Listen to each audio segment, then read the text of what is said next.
Finishing the hunt quickly should be incentivizing to all players, as faster clear times mean more monster parts and gear, right? I mean, who doesn't want to completely destroy the monster as fast as possible? Even if you're not a speedrunner, the desire to get good is pretty typical amongst the kind of crowd that this video should appeal to, and hopefully the information in this video will help you improve your hunts. If you want to clear your hunts faster in Monster Hunter, you need to be prioritizing crowd control. Crowd control simply means immobilizing the monster to provide a huge window for big damage. This could be a trap, a falling boulder, a status effect like paralysis, or dealing enough damage to a monster part to cause a topple. Having instances of CC happen often really speeds up your hunt times. The less chasing or dodging of the monster you have to do, the faster you can finish. In Monster Hunter Wilds, we have a new form of crowd control and a technique I am calling wound stacking. By utilizing monster wounds and focus attacks strategically, you can easily CC the monster repeatedly. Let's take a look at this 4-minute Chatacabra hunt to see some of this in action.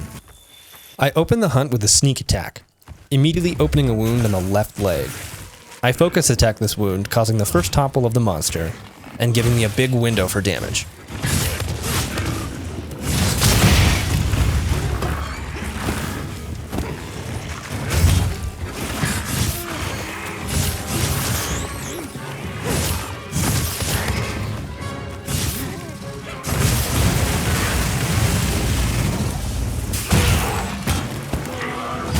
Opening a wound on the right arm, I simultaneously destroy the back leg, causing the second topple.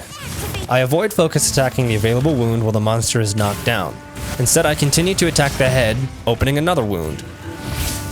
Trying to break both wounds at once, I'm successful at this using full release slash, causing the third topple and another wound to open. I use wild swings to open another wound, and take the trade hit to get the power axe mode online. I utilize focus attacks iframes to avoid this hit.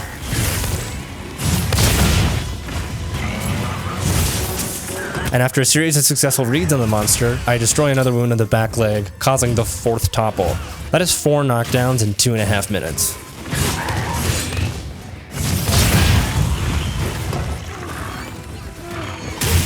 Continuing to beat down the monster, the zero-sum discharge doesn't destroy both available wounds at the same time, only causing a flinch.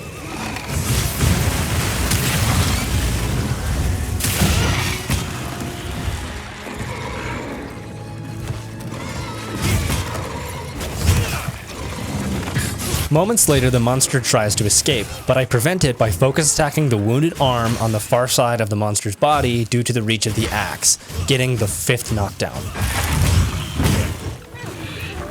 I mount the monster and use knife attacks to start opening a wound on the back, but I leave it to go for the head.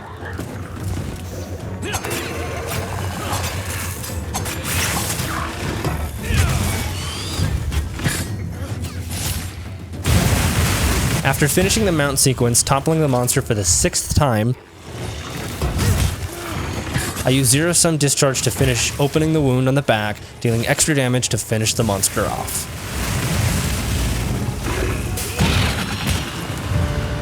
So as you can see, I was able to accomplish this hunt in 4 minutes by stacking multiple wounds on the monster before destroying them, CCing the monster repeatedly.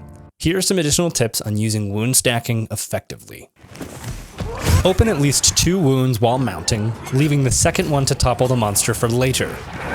2 presses of triangle followed by 2 presses of circle seems to be the fastest way to open wounds with knife attacks.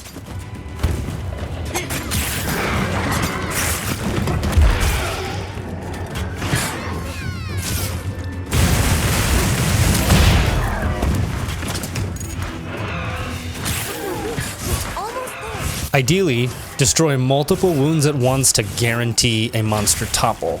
Otherwise, you may only get it to flinch.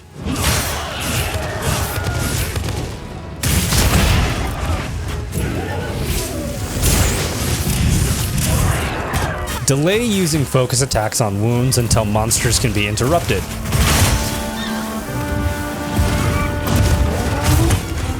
If I waited to destroy the wound until just before the monster roared, this sequence could have turned out differently and prevented me from carting.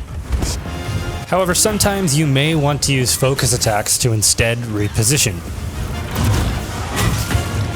You can see in this clip, I reposition to the head to charge up a true charge slash.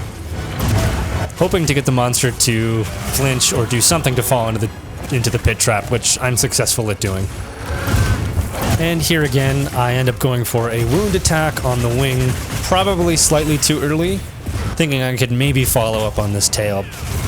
Successful focus attacks on wounds have massive iframe windows, but I don't think this is true for ranged weapons. Wound destruction can be delayed on the monster, sometimes preventing it from leaving the area. And as you can see in this clip, it gave me just enough time to pull out a flash bomb and dunk the monster, preventing it from leaving and letting us get in some big damage. So this is all I have to say on wound stacking, and I hope that you can find some information in this video that is helpful to you. And upon the full release, maybe this will help improve your hunts. If you found this video helpful, please leave a like or a comment if you've got any questions or ideas regarding this concept. Otherwise, thanks for watching and happy hunting out there.